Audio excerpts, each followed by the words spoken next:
Please subscribe to hear more Cryptid Tales. If you like the story you heard, give us a thumbs up and feel free to leave us a comment.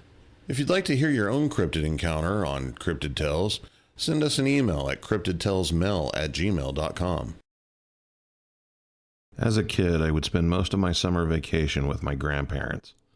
My mom was a single parent and she was always working. It was easier and cheaper for me to stay with my grandparents than it was to pay for a weekly sitter. I didn't mind at all.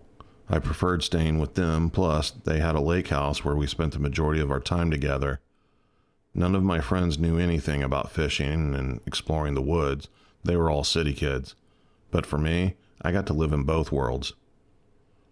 Going to the lake with my grandparents and fishing were a part of my life for as long as I could remember. My grandfather taught me everything he knew about the subject. I went from catching bluegill with a cane pole and a fly to catching largemouth bass with topwaters and buzzbaits. I knew what to use to catch what and how to clean them once I did. One of my grandfather's favorite methods of catching fish was using a trotline. If you don't know what that is, a trotline is a long piece of cord usually tied off at the bank on one end and stretched out and anchored on the other end. Every few feet is a line with a hook. The object is to basically have a really long fishing line with a whole bunch of hooks to catch a whole bunch of fish, specifically large catfish. Trout lines can really pay off if you have a good spot and you use the right kind of bait. You might catch 2 or 3, or you might catch 20 in one day, but they're also a lot of work. The trout line sits just a little ways off the bottom of the lake. You start running it at the shore end and pull yourself along the boat until you reach the end where you drop it back down.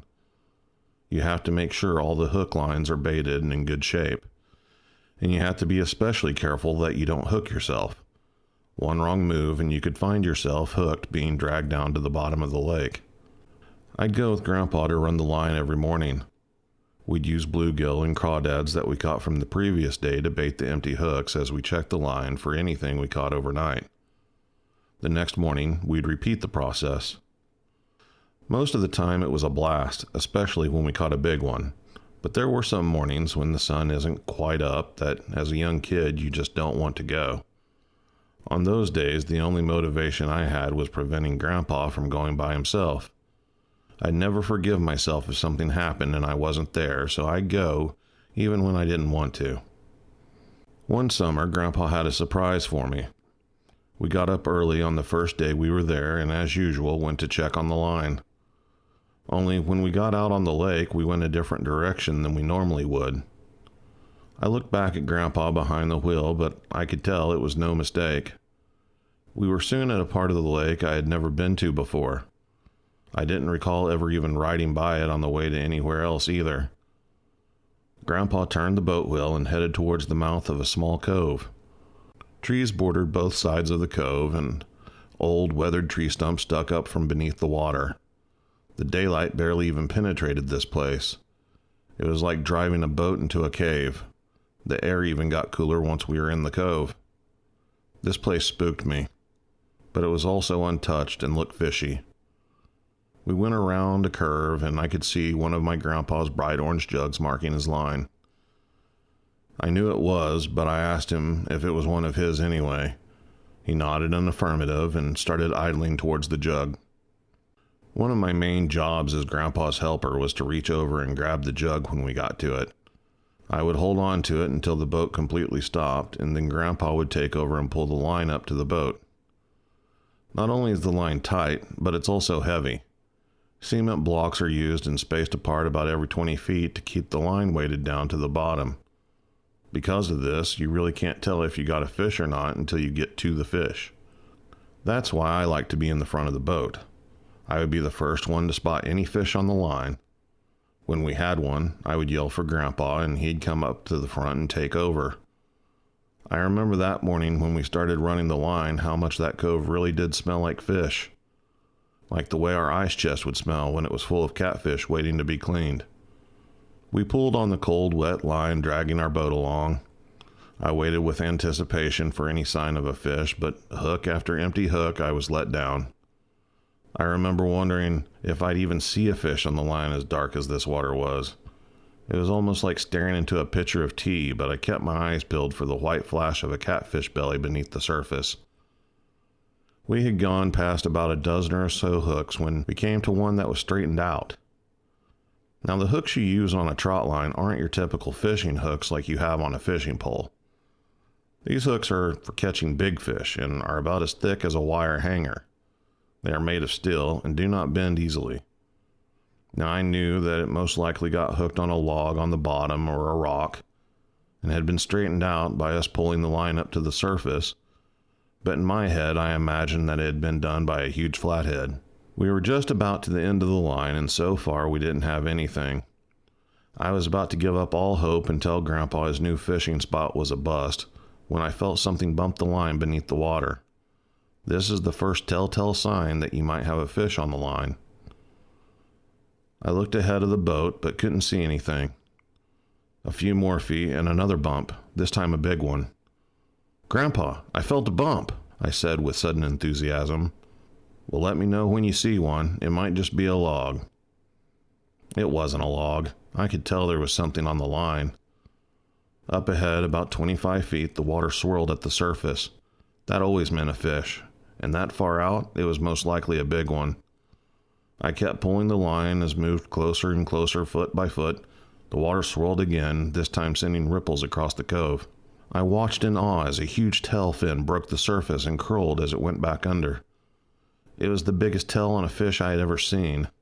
I yelled for Grandpa, "There's a huge fish up here, a huge one." Grandpa moved up and took the line from me. I made sure he had a good hold on it and immediately went for the net. I knew from the size of that tail we were going to need the net to get this fish in the boat. Grandpa worked the line, slowly moving the boat forward. "Damn," he said as he looked down at the line in his old wrinkled hands. He had a look on his face, not of excitement, but confusion. His arms jerked downward as he lunged forward towards the water. I dropped the net and grabbed a hold of his shoulders, afraid that he was going to get pulled into the water. At the time, I thought I was helping, but in reality, I would have just been pulled over with him.